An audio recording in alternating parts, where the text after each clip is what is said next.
Quero te convidar a abrir a sua Bíblia no Salmo 42. A gente está nessa série já há algum tempo, sobre o livro dos Salmos, e hoje a gente chega ao Salmo de número 42. A gente percorreu alguns salmos, os últimos, a gente viu salmos escritos por Davi, e esse salmo de hoje não é de autoria do Davi, no caso, né? Alguns acreditam até que foi ele, mas outros vão indicar para nós que esse salmo ele é de autoria dos filhos de Corá, que era uma família responsável pelo serviço no templo. Eles eram da tribo de Levi, que significa que eles eram levitas, mas levitas porque tinham nascido na tribo de Levi e eram responsáveis por todo o serviço no templo. Hoje a palavra levita está meio que mal entendida. Alguns acreditam que é sinônimo de quem canta na igreja ou toca alguma coisa, mas levita é todo aquele responsável por qualquer serviço no templo, inclusive os filhos de Corá. Alguns acreditam que além de cantar, eles eram responsáveis pela portaria do templo, né? Hoje ninguém diz ter chamado de levita para trabalhar na portaria ou para varrer a igreja, mas todo mundo quer cantar e encantar, porque a Bíblia diz que quem canta, seus males, não diz isso na Bíblia, ainda bem que ninguém respondeu. Salmo de número 42, a palavra de Deus vai dizer o seguinte: como a corça anseia por águas correntes, a minha alma anseia por ti, ó Deus. A minha alma tem sede de Deus, do Deus vivo. Quando poderei entrar para apresentar-me a Deus? Minhas lágrimas têm sido o meu alimento de dia e de noite, pois me perguntam o tempo todo: onde está o seu Deus? Quando me lembro dessas coisas, choro angustiado, pois eu costumava ir com a multidão, conduzindo a procissão à casa de Deus, com cantos de alegria e de ação de graças entre a multidão que festejava. Por que você está assim tão triste, ó minha alma? Por que está assim tão perturbada dentro de mim? Põe a sua esperança em Deus, pois ainda o louvarei. Ele é o meu Salvador e o meu Deus. A minha alma está profundamente triste, por isso de ti me lembro desde a terra do Jordão, das alturas do Hermon, desde o monte Mizar. Abismo chama abismo ao rugir das tuas cachoeiras. Todas as tuas ondas e vagalhões se abateram sobre mim. Conceda-me o Senhor o seu fiel amor de dia, de noite esteja comigo a sua canção. É a minha oração ao Deus que me dá vida. Direi a Deus, minha rocha: por que te esqueceste de mim? Por que devo sair vagueando e pranteando, oprimido pelo inimigo? Até os meus ossos sofrem agonia mortal, quando os meus adversários zombam de mim, perguntando-me o tempo todo: onde está o seu Deus? Por que você está assim tão triste, ó minha alma? Por que está assim tão perturbada dentro de mim? Põe a sua esperança em Deus, pois ainda o louvarei. Ele é o meu Salvador, o meu Deus. Senhor, que o Senhor aplique as tuas palavras em nossos corações, por meio do teu Espírito Santo que habita em nós. Em nome de Jesus nós oramos. Amém. Bom, então essa família é uma família responsável pelo serviço a Deus no templo. Eram pessoas acostumadas a servir a Deus, a adorar a Deus, a louvar a Deus de certa maneira, mas isso não garante para eles uma espécie de imunidade diante de sofrimentos, de desespero e de dificuldades na vida. Os filhos de Corá, eles provam para nós que o serviço a Deus não é garantia de uma vida ausente de sofrimento. Que o serviço a Deus não é uma vida garantida, como se você não tivesse que passar dificuldades, sofrimentos e até mesmo depressão, que alguns sugerem que pudesse ser o caso desse salmo quando escrito. Esse salmo, pelo teor dele, a gente consegue perceber que ele foi escrito em um momento de profunda dificuldade, de uma dor extrema e talvez até do que nós chamamos de desespero.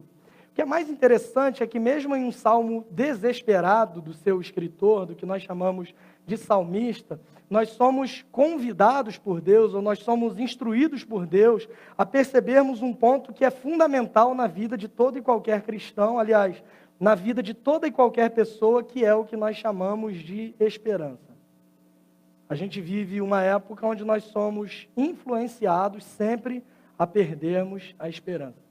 De manhã eu até falei um negócio que agora eu não posso falar porque está sendo transmitido e minha sogra assiste, mas dizem que nome de sogra não pode ser esperança, porque dizem que ela é a última que morre, mas eu não vou falar isso porque muito provavelmente ela está assistindo. Mas a questão é que todos nós somos todos os dias pressionados o tempo inteiro por notícias ruins, por algumas coisas que as pessoas nos dizem, por noticiários que a gente vê, que nos levam, de certo modo, a perdermos a esperança. Minha avó costuma assistir um jornal que passa na Record, na parte da tarde.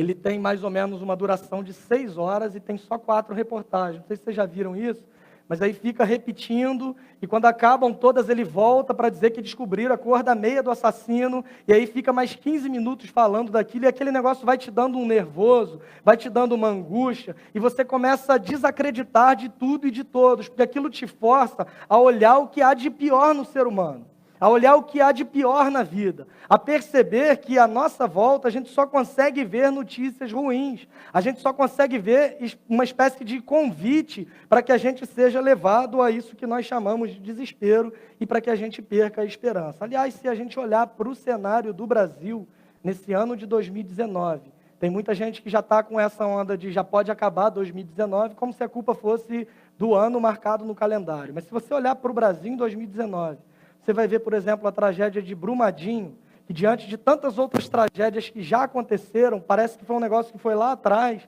mas foi em janeiro desse ano. Depois dessa tragédia, a gente teve enchente no Rio de Janeiro, a gente teve aquele incêndio no CT do Flamengo, onde aqueles meninos perderam a vida.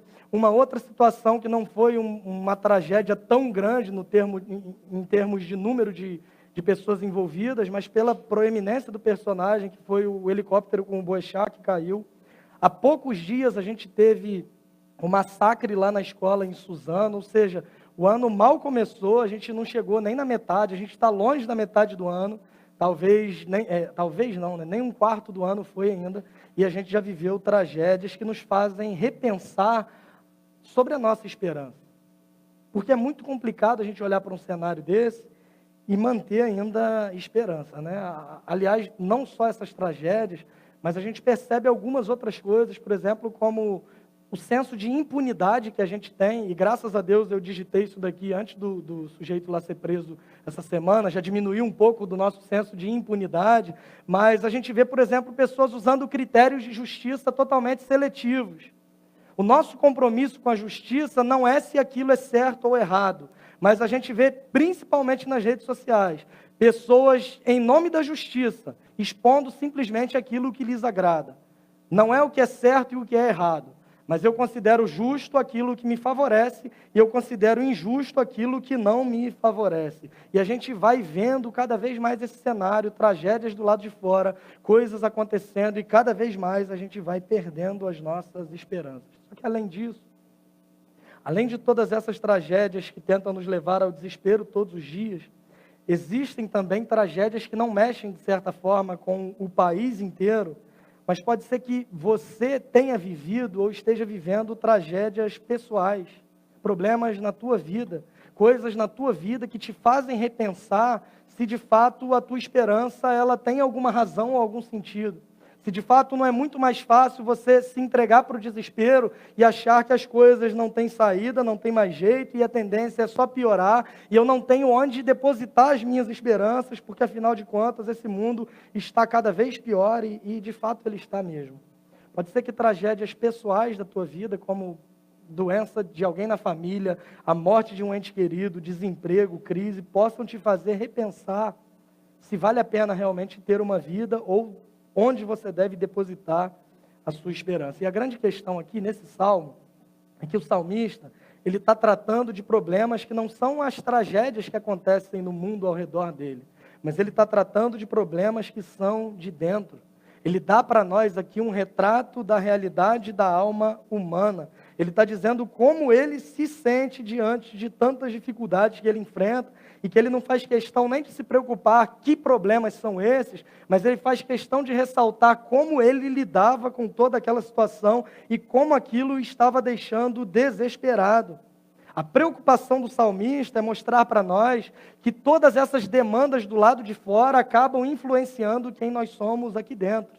E ao mesmo tempo é uma dinâmica interessante, porque problemas que nós temos aqui dentro acabam refletindo também na forma como nós somos do lado de fora. Existem o que nós chamamos de doenças psicossomáticas, não sei se você já ouviu falar disso, mas é de certa forma o seu corpo respondendo por fora a problemas que você tem, a coisas mal resolvidas que você tem dentro de você mesmo. E não só isso, o seu relacionamento com os outros, o seu trato com o seu próximo, tudo isso acaba sendo influenciado por problemas que você tem dentro. Quem nunca ouviu uma pessoa dar uma patada na outra e de repente ela pede desculpa e fala assim, olha, Eu estou enfrentando tantos problemas e não estou sabendo lidar com isso, por isso que eu estou ignorante e grosso desse jeito, como se isso fosse alguma desculpa, como se isso fosse alguma justificativa, mas é fato que todos nós somos influenciados pelo que está do lado de fora, isso mexe com a gente aqui dentro, e esse mexer, essa mudança que há dentro de nós também nos influencia do lado de fora. Nós recebemos uma carga de informações o tempo inteiro. E a grande questão é como nós lidamos com essa carga de informações. Como nós lidamos com esses sentimentos que tentam nos levar ao desespero. A gente tem uma quantidade de pessoas aqui. E talvez se a gente apresenta um simples fato, pode ser que a gente tenha inúmeras reações diferentes, porque todos nós somos diferentes em relação às reações que possuímos, porque nós somos influenciados por uma série de fatores. Muita coisa acaba influenciando na forma como nós vemos a vida. O seu temperamento, por exemplo, a sua criação, o lugar onde você nasceu, o lugar onde você cresceu, o lugar onde você sempre viveu, de que país você veio, o time que você torce, uma série de coisas vai acabar influenciando a forma que você tem de enxergar a vida. Mas é certo que todos nós enfrentamos tragédias pessoais e nós temos que aprender a sobreviver, aprender a lidar com elas, sem que a gente perca a esperança. O que o salmista faz no Salmo 42 é falar exatamente sobre isso. Uma série de acontecimentos de fora, que levaram a um abatimento profundo por dentro. E ele aqui aponta para nós algumas figuras ilustrativas, para que a gente tenha um pouco mais de noção da dimensão das dificuldades que ele estava enfrentando. Olha comigo para o verso 1. Ele vai dizer assim: como a corça anseia por águas correntes, a minha alma anseia por ti, ó Deus. Ele está falando de um animal que vive numa região desértica, e um animal que está sedento, procurando por águas, ansiando por águas, porque entende que aquela água é algo fundamental, é algo vital para a sua existência. O que o salmista faz é comparar o seu anseio, a sua sede por Deus, à sede de um animal que está no deserto, que está provavelmente à beira da morte e que sabe que a sua única saída diante daquela situação é encontrar águas profundas, águas correntes ou uma série de coisas. Alguns especialistas, e eu sinceramente até falei sobre isso mais cedo, não sei como esse tipo de estudo é feito, mas alguns dizem que o organismo da corça, e pode ser que você tenha descoberto hoje, olhando esse texto, que corça é de fato com C cedilha, porque você cresceu vendo carros pela rua e achava que era com S, mas é com C cedilha. Mas as pessoas dizem, esses estudiosos, que o organismo da corça, ela tem um negócio no ouvido diferente, que ela consegue perceber barulho de água a não sei quantos metros de profundidade, e ela consegue identificar pela audição onde tem um lençol freático que ela vai atrás. Eu, sinceramente, nunca vi uma corça sendo entrevistada para perguntar isso. Eu não sei como essa dinâmica funciona, mas eu sei que os especialistas em corça, pessoas que passaram um tempo enorme da vida dedicados à corça, dizem isso sobre esse animal, que consegue identificar porque percebe a importância da água para que o seu organismo sobreviva. É óbvio que todos nós necessitamos de água, é óbvio que todos nós precisamos da água, mas essa busca incessante desse animal por essa água corrente, entendendo que ela dependia daquilo para ficar viva, é a figura que o salmista usa para falar sobre a sede que ele tinha de Deus. Quando a gente enfrenta momentos de crise familiar, o desemprego, por exemplo, talvez a primeira coisa que se faça é separar as contas entre aquelas que são fundamentais, aquelas que você não consegue viver sem, e as outras coisas que são supérfluas e sem muita importância. Eu ia no cinema 6 vezes por mês, por exemplo. Em Macaé, então, é uma beleza, para você assistir filme dublado, uma benção. Eu vou no cinema 6 vezes por mês, agora eu perdi o emprego, o que eu posso fazer? Eu vou reduzir aqui para eu ir talvez uma vez por mês, e ainda dia de terça-feira, que a gente paga metade, tem uns macetes aí que a gente vai aprendendo e vai se orientando para que aquilo que é fundamental não se perca em detrimento daquilo que é secundário. O grande problema é que no nosso relacionamento com Deus, às vezes a gente trata como se fosse algo sem importância. A grande questão é que diante da menor dificuldade ou do menor problema que nós enfrentamos, a primeira coisa que nós consideramos que pode ficar de lado na nossa vida acaba sendo o nosso relacionamento com Deus.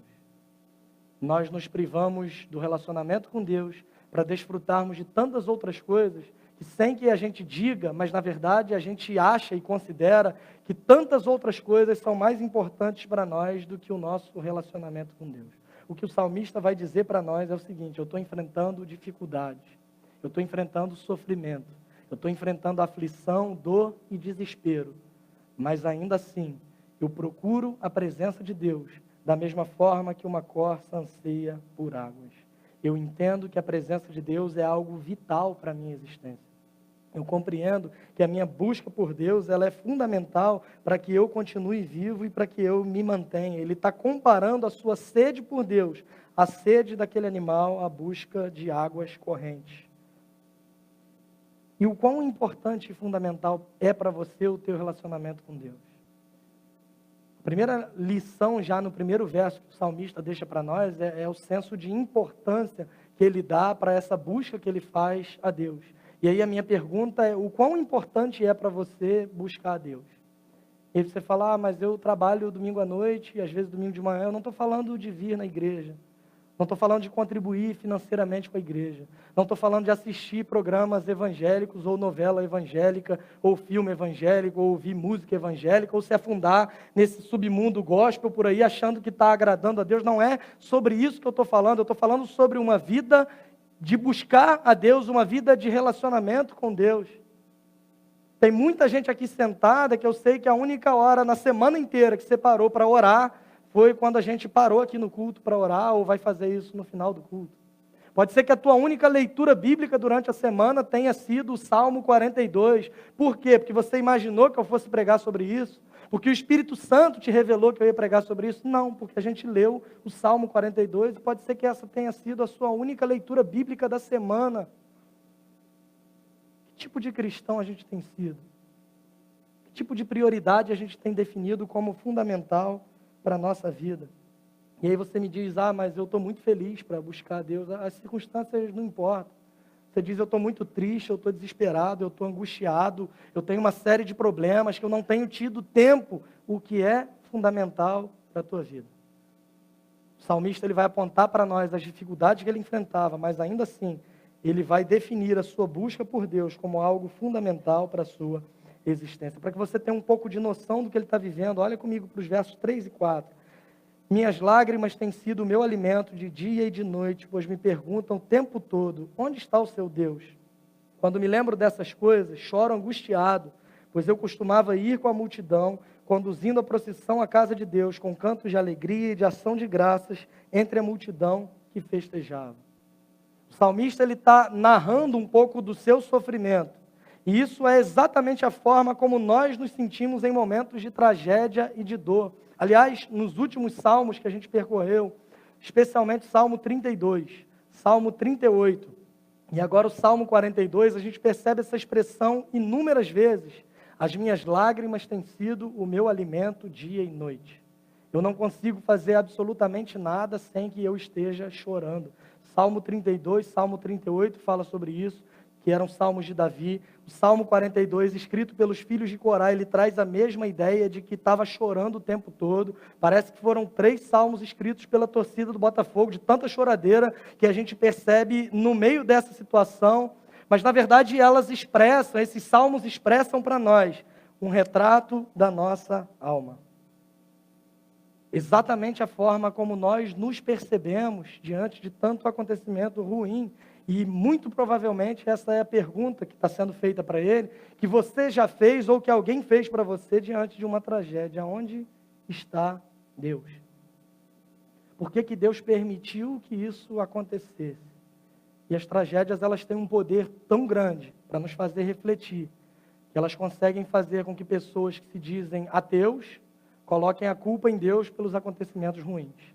Gente que diz que não crê em Deus mas que ao mesmo tempo Ele é responsável por tudo de ruim que acontece. Esse é o poder que as tragédias têm, e diante da tragédia realmente nós nos sentimos tão incapazes, que às vezes nós ficamos exatamente repetindo esse tipo de pergunta: por que Deus permitiu isso? Onde está Deus diante de toda essa situação?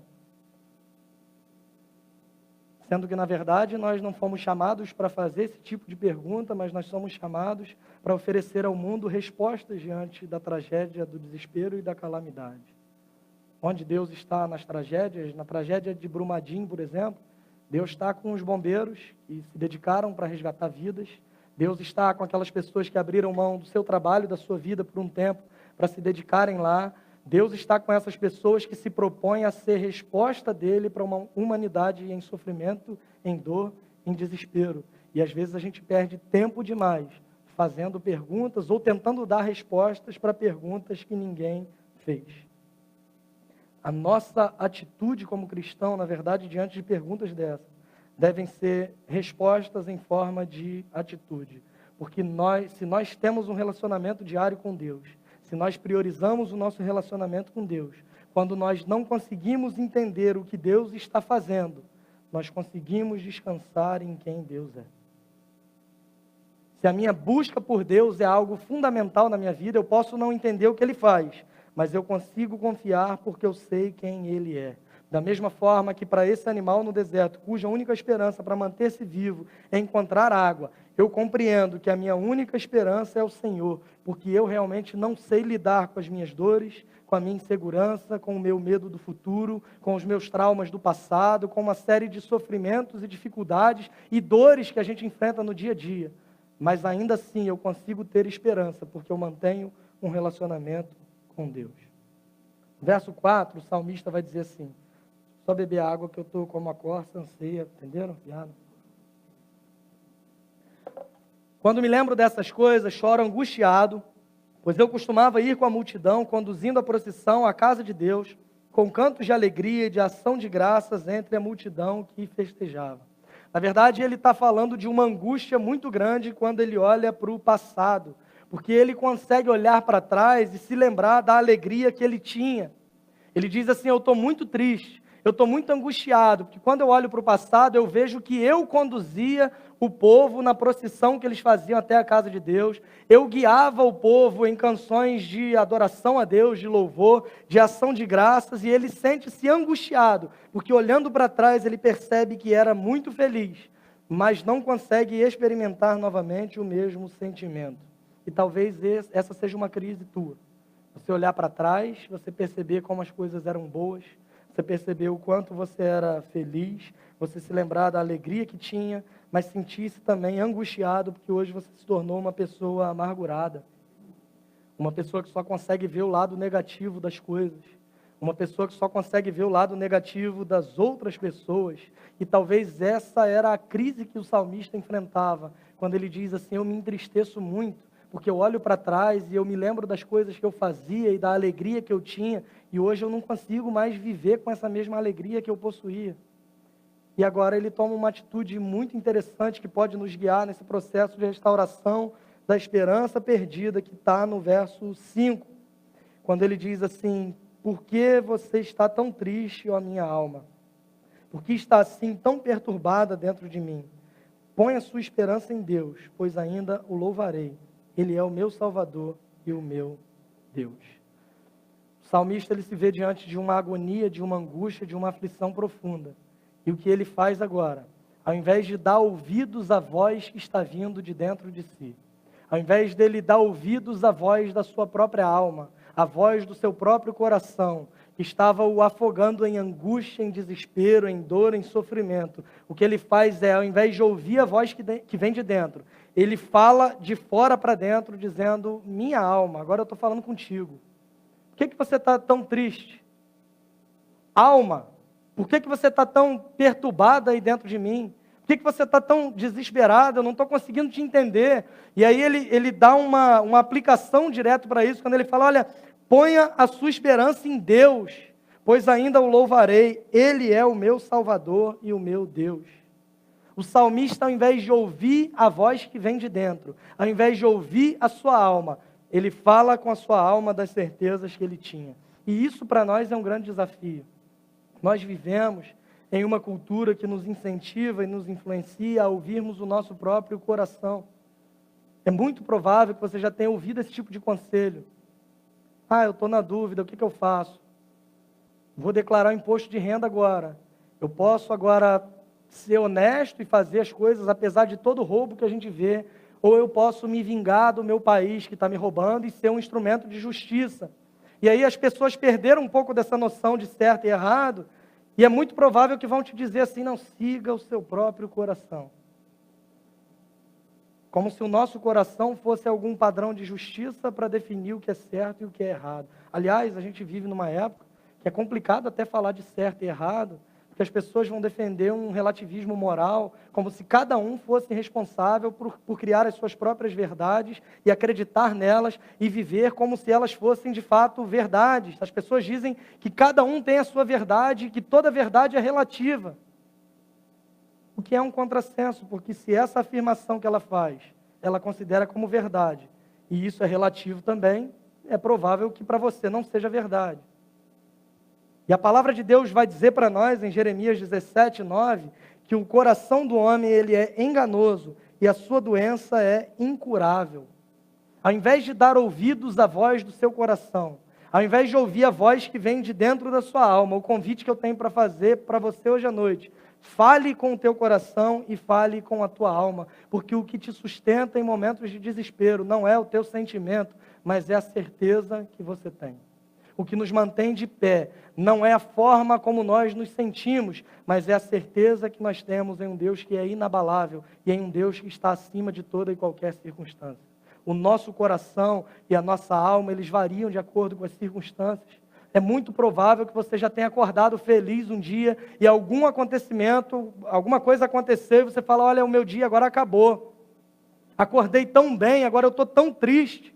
O meu dia não, aliás, a minha semana acabou o meu mês, o meu ano já não presta mais por causa de uma coisa que aconteceu. Você não estava feliz, agora você está triste. E aí, de repente, você está tão triste, vem uma notícia boa e aquilo te alegra de novo. E a gente é assim, esse misto de sentimentos, de emoções. Uma hora está bem, outra hora está mal, outra hora está muito mal, outra hora está muito bem. E a grande razão para muitas das nossas frustrações é que nós depositamos a nossa esperança na nossa própria alma, no nosso próprio coração, em quem nós somos. E nós somos totalmente variáveis e mudamos de acordo com circunstâncias. O que o salmista faz é dizer para a sua alma, olha, eu não quero ouvir o que você tem a me dizer. Eu não quero prestar atenção nos sentimentos que eu tenho como se eles fossem verdades. Mas eu quero dizer para você das certezas que eu tenho. E a certeza que eu tenho é a seguinte, coloca a sua esperança em Deus, porque com certeza eu ainda o louvarei. Coloca a sua esperança em Deus, porque Ele é o meu Deus, o meu Senhor e o meu Salvador. O grande problema, às vezes, diante das crises, é que a gente dá ouvidos demais à voz que vem de dentro. E o salmista vai nos ensinar a fazer exatamente o contrário. Toda essa série, a gente está falando sobre a diferença que há, a distância que há entre aquilo que nós sabemos e aquilo que nós experimentamos. E é de fato assim que nós somos. Ele sabia que precisava esperar em Deus, mas ele estava experimentando uma situação de desespero. E os sentimentos, eles têm esse poder de tentar roubar de nós as certezas que nós temos. E às vezes nós cedemos a isso. E nós duvidamos da bondade de Deus, embora a gente tenha certeza que Ele é bom. A gente acaba duvidando do amor de Deus, embora a gente tenha certeza que Ele é amor. Porque os nossos sentimentos tentam sufocar as certezas que nós temos. O salmista, ele vai mostrar para nós que, embora ele estivesse experimentando desespero, ele sabia que precisava esperar em Deus. Embora ele estivesse sentindo-se perturbado, ele sabia que poderia descansar naquele que se apresenta como o príncipe da paz. Sabemos que Deus é bom, mas às vezes não experimentamos sua bondade. Aliás, há situações na nossa vida que elas são tão complicadas que ao invés de simplesmente não experimentarmos a bondade de Deus, pode ser que você tenha enfrentado ou esteja enfrentando certos momentos da vida que você chega a duvidar da bondade de Deus. Que você chega a questionar da bondade de Deus. Se Deus é de fato bom, por que que essas coisas estão acontecendo? Se Deus de fato me ama, por que eu estou enfrentando tudo isso? Eu estou vivenciando toda essa situação que tenta roubar de mim a esperança. E a boa notícia que eu tenho para você é que não é errado que você sinta-se dessa forma. Não é errado que você, de certo modo, duvide da bondade de Deus e do amor de Deus com você. A grande questão não são esses sentimentos. A grande questão é o que você faz a partir desses sentimentos. No culto de oração, na quarta-feira, o Tiago ele trouxe para a gente uma palavra aqui, e ele falou exatamente sobre isso, sobre a possibilidade e o convite que Deus nos faz para que a gente seja sincero com Ele, para que a gente rasgue o nosso coração diante dEle, e para que a gente diga para Ele exatamente a forma como nós estamos nos sentindo, exatamente o que nós estamos experimentando, exatamente a situação que nós estamos vivendo. O grande problema não é você ser sincero com Deus, o grande problema é o que você faz desses sentimentos ruins que tentam colocar em dúvida a bondade de Deus sobre a sua vida. Ou você usa isso como motivação para deixar de buscá-lo, para chutar o balde, para se afundar cada vez mais no pecado, no seu próprio entendimento, para tentar se virar sozinho e ser destruído pelo pecado, pelo medo, pela insegurança, pela perturbação, pelo desespero. Ou você pode usar isso para dizer para Deus o seguinte: Senhor, independente do que eu esteja sentindo, eu sei que o Senhor é bom. Abacuque nos ensina, porque no seu livro ele começa cheio de dúvidas e de incertezas, e muitas críticas que ele faz ao próprio Deus, dizendo: o Senhor não está vendo, não é possível. É tanta injustiça, é tanta maldade, os ímpios eles não são julgados, o Senhor deve estar dormindo, o Senhor, eu não sei o que está acontecendo. E ele faz esse relato desesperado também diante de Deus, e Deus responde o profeta Abacuque, e lá no capítulo 3, mesmo diante do mesmo cenário, aliás, de um cenário até pior, que Deus ainda tinha falado para ele que eles seriam assolados por mais um cativeiro, Abacuque, num cenário ainda pior, ele vai fazer uma das orações mais lindas da Bíblia, quando ele fala que ainda que a figueira não floresça, não haja frutos na videira, o produto da oliveira minta, ainda que nos currais não haja gado, não haja mantimento nos campos, as ovelhas sejam arrebatadas do curral, os gados do aprisco, ou vice-versa, ainda assim eu me alegrarei no Senhor e exultarei no Deus da minha salvação. Porque o Senhor, o Rei, o soberano, é a minha força. Ele faz os meus pés como os da corça e me faz andar por lugares altos. O que te sustenta no momento de desespero não é o teu sentimento, é a tua certeza. E aí eu te pergunto, quais são as tuas certezas? Será que você tem priorizado o relacionamento com Deus a ponto de você se manter firme no meio de uma crise de dúvida, baseado não no que você sente, mas baseado naquilo que você sabe? O apóstolo Paulo foi alguém que sofreu inúmeras dificuldades na vida. Foi açoitado, foi perseguido, foi humilhado, foi apedrejado, sofreu naufrágio, foi picado por serpente, sofreu uma série de coisas ruins. Foi para a prisão por inúmeras vezes, foi levado para um calabouço do Império Romano, ficou lá um tempão. Mas ainda assim ele era capaz de dizer: eu sei em quem tenho crido. Estou bem certo que Ele é poderoso para guardar o meu depósito até o dia final de Cristo Jesus. O que te sustenta nos momentos de desespero não são os teus sentimentos, mas são as tuas certezas. Deus nunca deixou de ser bom por todo esse salmo, e por todo esse livro dos salmos e por toda a história. A gente vê em alguns momentos o salmista dizendo: eu confio no Senhor, eu amo o Senhor. Em outros momentos ele está dizendo: Deus está ausente, Deus está longe. Mas o fato é que Deus não mudou. O que mudou é a sua percepção acerca de Deus, porque nós somos influenciados pela situação. Mas hoje é tempo de você agarrar-se às suas certezas e de dizer para você mesmo, ao invés de tentar entender, eu preciso confiar. Ao invés de debater com Deus, eu preciso descansar em Deus. E ao invés do desespero, eu preciso aprender a confiar em Deus. E como isso é possível? O salmista, mesmo em meio a tanta crise, a tantas dúvidas, ele não deixa em momento algum de orar. No verso 8, ele vai dizer para nós: conceda-me o Senhor o seu fiel amor de dia. De noite esteja comigo a sua canção. É a minha oração ao Deus que me dá vida. Orar é reconhecer que eu não posso sozinho, que eu não tenho forças. Orar é reconhecer ao mesmo tempo que eu sou incapaz, mas também perceber que eu posso colocar a minha confiança em Deus. Orar é olhar para trás, não para me sentir angustiado, para ver como eu era feliz e hoje eu não sou mais, mas é olhar para trás e saber que Deus sempre me conduziu e nunca me abandonou. E se eu creio, se eu tenho certeza de que esse Deus não muda, vai continuar sendo assim por toda a minha vida, porque Ele seguirá sendo Deus e Ele vai continuar no trono para todo sempre e vai reinar para todo sempre. Essa é a certeza que nós temos, é nisso que a gente tem que se apegar. Não são as situações ruins que vão ser a palavra final na minha vida.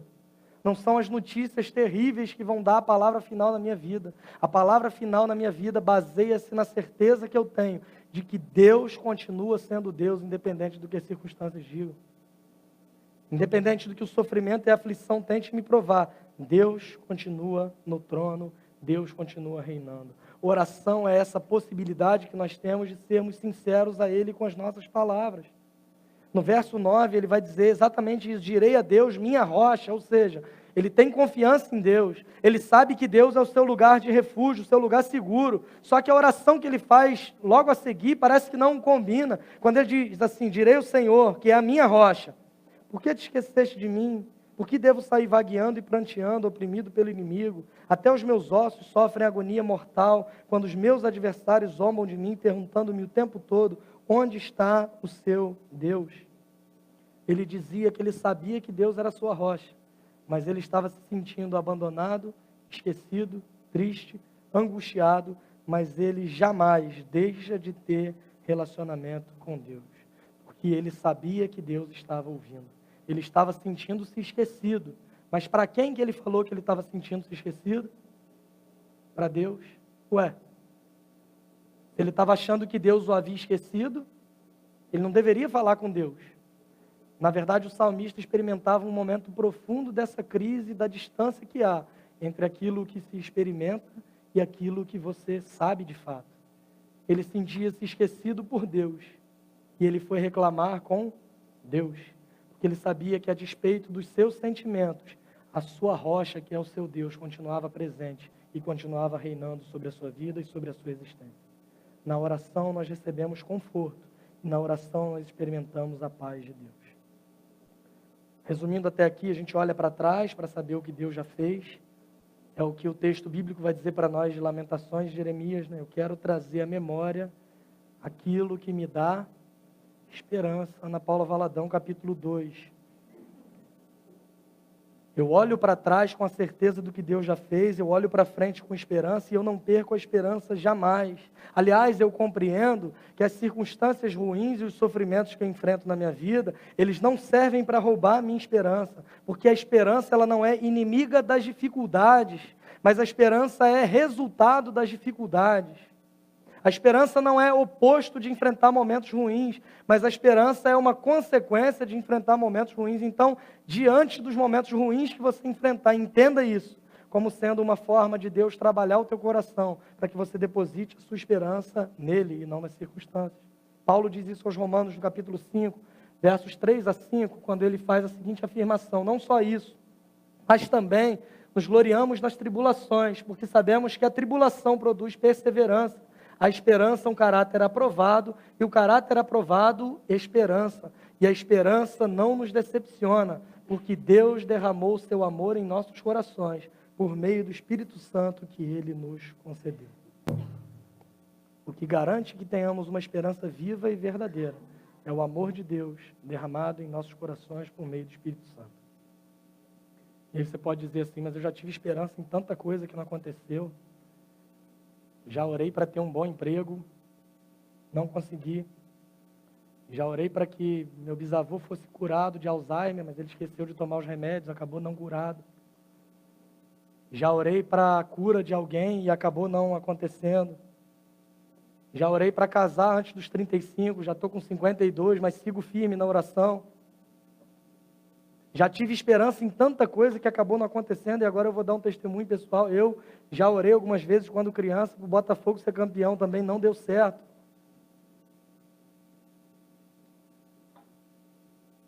As coisas não aconteceram do jeito que eu esperava. Bom, isso me mostra que o compromisso de Deus não é com a idealização que eu faço das coisas. O compromisso de Deus não é que as coisas aconteçam da forma que eu acho que tem que acontecer. Mas Deus me ensina, mesmo em meio a esses acontecimentos, que quando eu percebo que as coisas não acontecem do jeito que eu quero, a minha esperança tem que estar fundamentada em um Deus que está acima de todas essas coisas e não nas circunstâncias. A minha esperança tem que estar fundamentada em um Deus que governa além delas.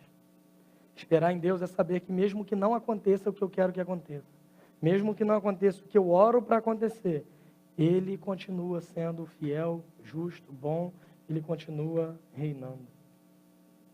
Só que isso é mais fácil de entender quando a gente não está no que chamamos do olho do furacão, do momento mais difícil da vida, do momento mais complicado da existência.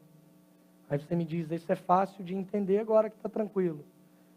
Que você não está enfrentando a situação que eu estou enfrentando, e quando eu estou passando por isso, eu não consigo entender isso. E a notícia que eu tenho para te dar é que você não consegue mesmo. Aliás, é impossível para nós entendermos e termos essa noção de ter a esperança depositada em Deus. A única forma que nós temos de ter uma noção disso é se o nosso entendimento for motivado pelo Evangelho de Cristo Jesus. O apóstolo Paulo vai dizer para nós em Colossenses, no capítulo 1, versículos 3 a 6, basicamente, que a esperança é resultado do Evangelho. Esse texto você pode ler depois, mas o que ele vai dizer para nós é que a esperança é resultado de uma compreensão do Evangelho. Por que do Evangelho? O que é o Evangelho? O Evangelho é a notícia de que só existiu uma pessoa que merecia todas as coisas boas da parte de Deus, porque viveu uma vida perfeita, e esse alguém foi Jesus. A mensagem do Evangelho é que Jesus viveu essa vida perfeita e atendeu a toda a exigência da lei que nós éramos incapazes de atender. A Bíblia diz que se alguém cumpre toda a lei, mas tropeça em um só ponto, é culpado dela inteira. A Bíblia diz que não há justo, não há um sequer. A Bíblia diz que todos pecaram e separados estão da glória de Deus. Então, a forma que a gente tinha de agradar a Deus novamente, de ser religado a Ele, seria cumprindo toda a lei, mas todos nós somos incapazes. E o Evangelho é essa notícia de que diante da nossa incapacidade, Deus ele envia Jesus Cristo, seu Filho. Ele vive uma vida perfeita. Ele merecia todas as coisas boas da parte de Deus, mas ele recebe culpa, castigo, condenação, sofrimento e dor por causa dos nossos próprios pecados. A sua troca é uma substituição, onde Jesus assume a nossa miséria para que a gente consiga desfrutar do presente e da graça de Deus. Entender o Evangelho nos faz compreender que essa mensagem é uma mensagem de esperança, que Jesus ele foi morto por conta dos nossos pecados, mas ele ressuscitou o terceiro dia, vencendo a morte, provando que o seu sacrifício foi aceito por Deus e nos mostrando que se nós cremos nele, nós podemos ter esperança, porque ele é maior do que todas as coisas, incluindo a morte. A mensagem do Evangelho tira de nós qualquer senso de merecimento, de achar que nós merecemos qualquer coisa da parte de Deus. E a gente não se vê desesperado diante das tragédias, porque se nós compreendemos o Evangelho, a gente sabe que diante das tragédias nós estamos recebendo aquilo que nós talvez merecíamos. Que na verdade, ao invés de perguntar para Deus por que comigo, quando as tragédias acontecem, nós deveríamos fazer o oposto e perguntar a Deus por que comigo, quando as coisas boas acontecem, porque nós não merecíamos elas. A mensagem do Evangelho é uma mensagem que nos faz olhar para dentro e perceber o tamanho da nossa miséria, do nosso pecado. Mas é uma mensagem também que nos faz olhar para a cruz e perceber que apesar dos nossos pecados, nós fomos amados por Deus, a ponto dele entregar a sua própria vida, o seu Filho dando a sua própria vida, para que nós pudéssemos ser salvos por meio da fé que nós temos nele. O maior favor que nós poderíamos receber de Deus, nós já recebemos e recebemos por causa da morte de Cristo na cruz. Mesmo em meio a tanta dúvida, o salmista ele afirma por duas vezes, no verso 5 e no verso 11, que Deus era o seu Deus e era o seu Salvador. Nenhuma circunstância ruim pode ser maior do que a certeza da salvação que nós temos por meio da fé em Cristo Jesus. Não há bem maior do que esse. Não há presente maior do que esse. Não há notícia que seja melhor do que essa. E aí independe das suas circunstâncias. Você pode viver uma vida tranquila, você pode viver uma vida ruim. Ainda assim, nada é maior do que o presente da graça de Deus por meio de Cristo Jesus. Ele merecia graça, mas foi morto por nós, e nós merecíamos a condenação, e fomos salvos pelo que ele fez. A grande notícia que o Evangelho traz para nós. Algumas pessoas dizem que para tudo tem jeito, menos para a morte. Outras pessoas vão dizer que a esperança é a última que morre. E quando nós olhamos para o Evangelho e colocamos a nossa esperança em Jesus, nós entendemos que a nossa esperança não morre. A nossa esperança venceu a morte e o fez por cada um de nós. O grande problema é que precisamos, às vezes, ajustar o nosso foco, porque a gente confunde esperança em Deus com expectativa daquilo que Ele pode me dar aqui.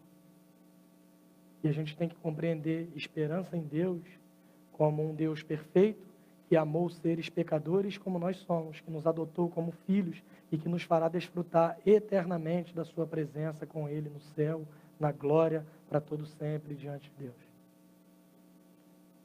O apóstolo Paulo diz para nós na primeira carta aos Coríntios, no capítulo 15, se é somente para essa vida que temos esperança em Cristo, dentre todos os homens somos os mais dignos de compaixão.